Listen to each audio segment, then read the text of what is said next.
Hey, how's it going? Thanks for stopping by the channel. Siri Emerald here, and this will be an unboxing video of the new Hot Toys, Sideshow number 902425, Iron Legion from Avengers 2. Let's get out of the box.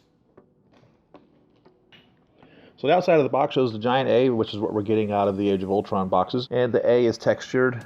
And this, of course, is the picture of figure itself. And the Avengers logo is reflective. This side says Iron Legion, MMS number 299, 1/6 scale collectible figure. On this side, we have the Iron Legion logo, continuation of the picture of the figure. Back of this, we have the warning that comes with these figures. On top of the box, it says Iron Legion, MMS 299, 1/6 scale collectible figure. On the bottom, it says Marvel Avengers Age of Ultron. It's a sleeve style box. On the sides, we have the same thing that we have on the front. And on the back, we have the people responsible for this figure. So let's get him out of the box. In the third Iron Man movie, Tony Stark had created a legion of suits. He had the original 7, which had been created up through Marvel Avengers. And of course, also through that time, the War Machine was developed, not necessarily specifically by him, because if I remember correctly, Hammer Tech was the one that was principally responsible for the original War Machine. And then in Iron Man 3, he had made up to an additional 35 armors for himself, for a total of 42 armors, plus a War Machine for Colonel Rhodes. And people would refer to that as his Iron Legion. Well, after the destruction of his collection of suits, when we catch up to him in Avengers Age of Ultron, he has created what is referred to as the Iron Legion, this time making autonomous suits specifically for the purpose of doing the bidding that needs to be done so that he doesn't have to play such an integral direct part in the efforts of things that Tony Stark Iron Man was asked or expected to do. We're shown 5 of them. It appears that that was the number that he had created directly because they had their own storage lockers that each one of them were kept in, and every one of these had their own number and color. Now, Hot Toys showcased this originally. They were using the number 1, which is a gray color, but the one that actually went to production was number 3. Number 3's chest piece is the one that we see Ultron Mark 1 using, and that might be why they went with the number 3. Hot Toys has not released all 5 of these. This is the only version of Iron Legion that is available for purchase. I have seen people who have made their own custom pieces to these and have painted the colors and or changed the colors, but we'll get to that. Out of the box, we have a great looking figure. Remember, he's an automaton, which of course means he was built specifically with the mindset of never being occupied by an individual. He's literally a robot. And it's my belief in the creation of this figure, they kept that in mind and gave him articulations that wouldn't necessarily be executed by a human. One of the things I like about this that they did in regards to his articulations is they made his torso completely rotatable. So you can spin him 360 degrees all the way around on his body, just like you could imagine a robot would be able to have the ability to do. He has the standard articulations of his arm being able to rotate on its socket here. And of course it goes all the way around, which in this case we know that he would be able to do that because it's a robot. I like how this shoulder piece really can come out. There's 2 joints in there, and it can really be positioned because of that into several areas to keep from banging into each other. Chest piece comes off real simply, just pull it off right there. Oh, he's got the white paint isn't just white. I can see now in the light, it's actually a metallic pearl-ish, which is really cool. That's really impressive. Now his torso does not pull apart, so you can't pull it like this, which is what we can do on some of the other figures. This portion of it does rotate, so you can do some rotation in this manner, in a natural way. The head has articulations only where the head is connected to the neck. The neck, there's no articulations on it at all. It doesn't move at all. This pivot will go forward and backwards. So he does have some ability to look down as such and to look up as such through this little bit of movement that you get. And of course he can go all the way around. But there's no neck pivot there. The hips, there's this piece right here which actually moves up out of the way when you move it. You don't want to move this too much. It's just attached in here barely, right underneath here. Well, not barely, it's just attached in there, and it could easily be pulled out and damaged if you were to excessively play around with that. They put 3 positions in the hip socket here where the leg can be positioned with the thigh. So this is the upper position right here, and then you pull it down to the first position right there, and the second position right here, and then there's one more all the way down. So you have 3, 2, 1, up. And that, I believe, is more than the others. I don't remember there being 3 in the others. The thigh does rotate here, and by pulling this out, and this piece just moving out of the way on its own, you have quite a bit of mobility in this regards, and I like that. Whoever designed this figure really did a really good job. I mean, you can put his leg, I mean, look at this. Look how far up I'm able to get that leg. You literally, with this figure, with the 2 positions in the knee, 2 joints in the knee, and this arm being able to be moved any way you want, you can really get him into quite a predicament of a pose, if you can imagine. His foot separates a little bit when you pull it down, like we've seen in some of the others. So it doesn't move much at all. In all honesty, you don't even have to put any effort to this. When you go to reposition this foot, it kind of moves on its own. So that's all the way in, and that's all the way out. So just by putting it into the angled poses, it slides itself out to where it should be. There is toe movement, and there is ankle pivot. So they did a good job with this. His feet, of course, as he's an automaton and there's nothing that's in it, they had to be more substantial, and the Marvel designers did a great job with that, and Hot Toys continued this on. This is a larger foot than what the Iron Man suits have on them. So they also, in the body, put a little flap back here.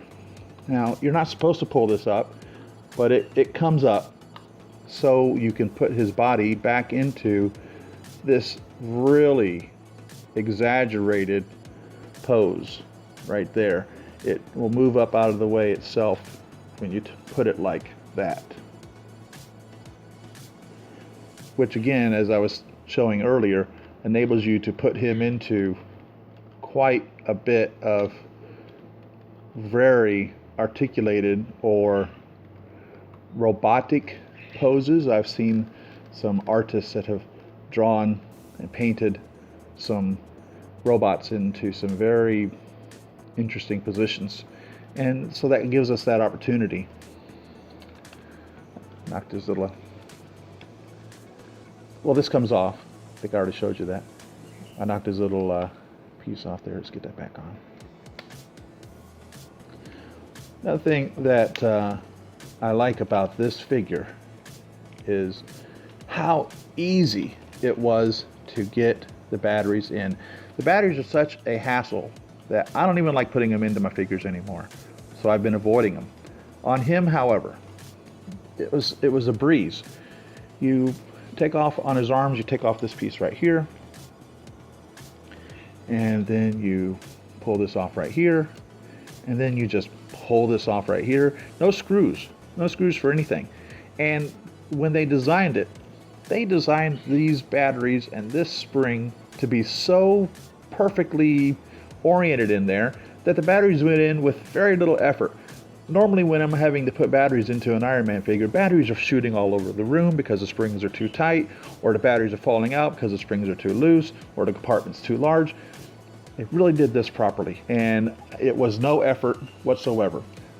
I don't mind the little plastic snaps instead of the screws. There have been people who have stated that they felt that that was going to be a problem later on. How many times do you be taking the batteries out of there? How many times will you be putting them in? Especially if you happen to be using an AC piece, you won't be doing it at all but once. I wish the switches didn't have to be concealed. I wish the switches could just be out. That would be nice. instead of having to hide them. I really like how they did that with the Mark 1 2.0, where the switch was actually part of him. I mean, why couldn't they just make a little push button right here or something to that effect, where you don't have to take it off in order to switch it on? So that is always a disappointment, to have to take this apart just to turn on a switch. I never much care for that. I do like, however, that it's not a switch that's necessarily blaring in my face, hey, I'm a switch. You know, it's nice that it is concealed, but there's several ways they could have concealed it. They could have made anything a button to turn the switch on and off. But I'm happy that these were easy to go in. I don't have a problem with it not being held in with a screw. This headpiece, where the battery goes in here, is a little difficult to turn that switch on. They recessed the switch, in my opinion, more than it needed to be. You're going to have to use either the included screwdriver or the little head here in order to be able to turn them on. For accessories, in addition to his articulated hands, he comes with 2 repulsor palms, which appear to be articulated, but they're not. They're rubber pieces. It's possible, I believe, that you may be able to make that articulated should you so desire. Something I probably won't be pursuing, but it looks like they're just articulated pieces inside this palm. You also get, as accessories, the 2 rocket missiles for the forearms. And all of these are really interchangeable very easily. Simply pull that off and put on forearm rockets in its stead. Simple as that. And for the repulsor hands, pull that off and put this one on in its stead. Because of his large feet, he stands really well on his own. And the included figure stand isn't necessarily something that you would have to do to keep him balanced. He's not a heavy figure in any manner, but he does come with the standard Age of Ultron figure stand that we've been getting with the figures in this series line. Now with the Mark 43 figure, we received this Ultron Mark 1, which was in the movie assembled from various pieces of laying around discarded Iron Legion armors. And when we received this, it was before the Iron Legion had been drawn up, and now we can see that there is just a slight difference in the chest from what it would have been if it was truly from the Iron Legion number 3 that he was crafted from. We notice the vents are not in necessarily the proper places. We notice the A is not the proper size, and we notice we're missing the red stripe on his chest that would be there to differentiate that he was number 3. One thing I was hoping was that these would be interchangeable, that I could take off the head from this and put it on here, and it doesn't fit. You could set it on there, or you could hot glue it on there if you wanted to. Maybe you could drill it out to make it fit onto the ball joint, but this hole is too small for the ball joint that goes onto the Iron Legion, and vice versa. The Iron Legion head won't fit on this neck base here. Not without some modifications. Hot glue would obviously hold him on there if you wanted to modify him in that capacity. Also, the faceplate is not designed to come off of this piece, so don't try to remove the faceplate from there. One of the things I was truthfully hoping for was that Hot Toys would release all 5 of these. And as it appears they more than likely will not, the other thing I thought to myself was, well, how difficult would it be to repaint this with the other numbers? Let's count up just the parts or the areas that would have to be repainted in order to have him be the other 4 pieces. 1, 2, 3, 4, 5, 6, 7, 8, 9, 10, 11,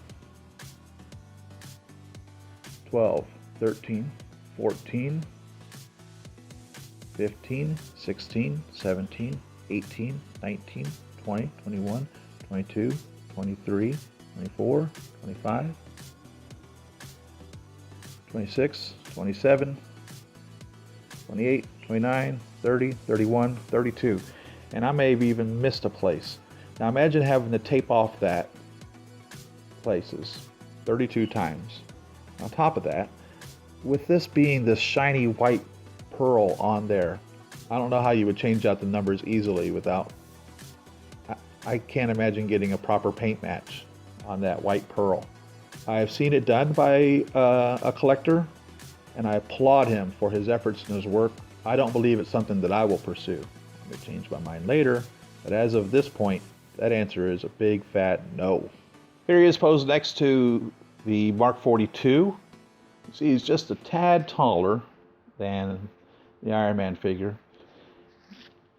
Now, the Iron Man figure is die cast, and this Iron Legion, in my opinion, is built more stable or sturdy.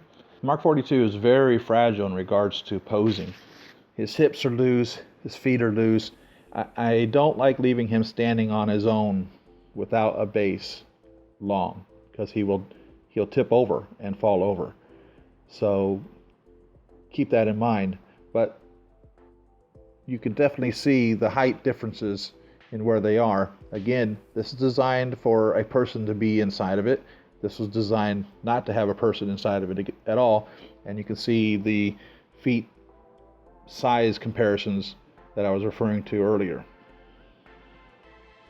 Another thing I like about the figure is all of the battle damage is on there. This figure is solidly built, and I suppose I really wouldn't even mind if somebody were to play with this figure other than myself, simply because he feels solidly built. He feels like something that I don't have to be worried about him being fragile or he could break apart easily, like he was meant to be played with. So thanks for watching, everyone. Leave your comments in the section below. Tell me what you think of this figure.